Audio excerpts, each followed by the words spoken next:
So many of us chant the Hanuman Chalisa. I mean, it's this incredible source of strength, a daily ritual for literally millions of people. But, sometimes there's this quiet question that can echo in a devotee's heart. Am I missing something? So, in this explainer, we're going to dive into how to unlock the true, profound power of this sacred prayer. Does this sound familiar? Maybe a little too familiar. You do the recitation, you follow the practice, but you're left kind of wondering if that connection's really there. Are the blessings flowing the way you hope they would? And hey, if you've ever felt this, it's not just you. This is a really common spiritual crossroad for so many sincere devotees. All right, so here's our game plan. We're going to walk through 5 key stages to really transform your practice. We'll kick things off with the devotee's dilemma, then we'll get into the difference between just reciting and truly connecting. After that, we'll learn how to make the prayer deeply personal, uncover a powerful spiritual key, and then finally chart a path to a much deeper devotion. Okay, let's start right at the heart of the issue, the devotee's dilemma. You know that feeling of just going through the motions? Reciting those sacred words day after day, but still feeling like there's a gap between the routine and that profound spiritual experience you're actually looking for. And look at this. What I love about this is just how real and honest it is. This is an actual comment from a devotee, and it just captures that feeling perfectly.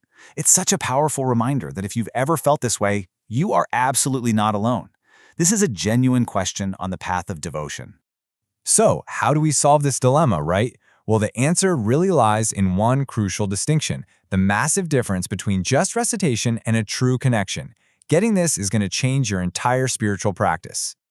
Okay, so let's break this down. On one side, you've got recitation. That's kind of like a mental habit, just speaking the words, often with the goal of getting some kind of benefit.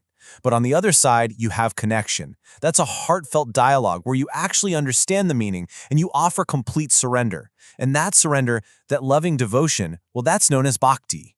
And this quote, wow, it just hits the nail on the head. A Swami, replying to that devotee's question, laid it out so plainly.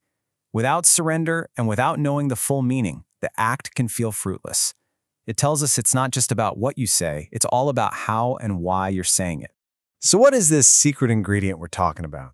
It's bhakti. And you should think of it less as a ritual and more like a relationship.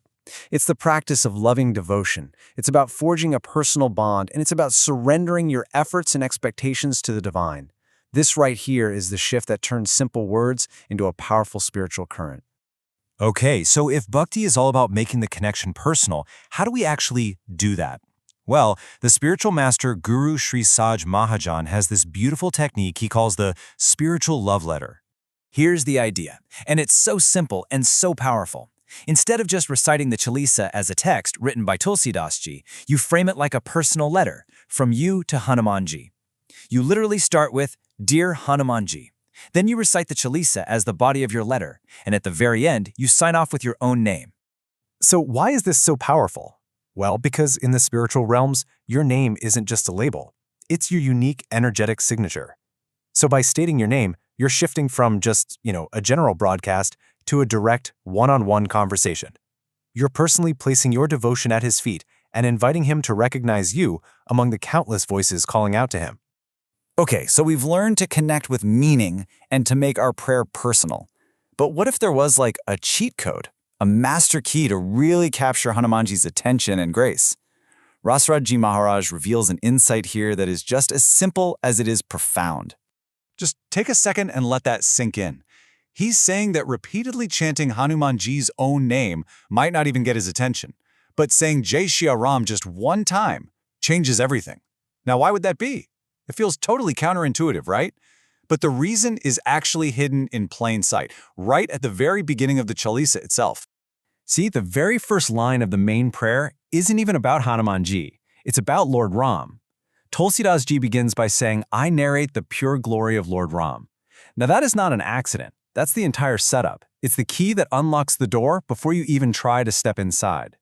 And this is why it works so brilliantly.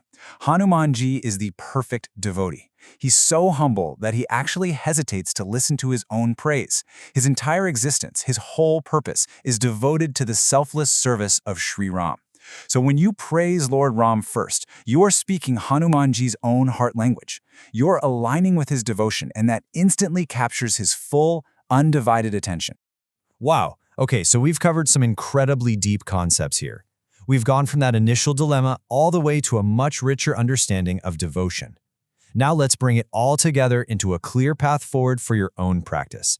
It really all comes down to these 3 simple steps to completely transform your practice. First, connect. Move from just mechanically reciting to a heartfelt understanding of the meaning. Second, personalize. Turn your prayer from a monologue into a direct dialogue. And third, begin with Ram. Use that master key of praising Lord Ram to unlock Hanumanji's immediate grace and attention. And let's end with this thought from Raags Maharaj. Because ultimately, all of these techniques, they're just tools. The real power source is your faith. He suggests that this entire discussion, everything we've talked about, is really for those who already have that deep faith in their hearts. So the final question isn't just about how you recite. It's about how deep is the faith with which you approach him.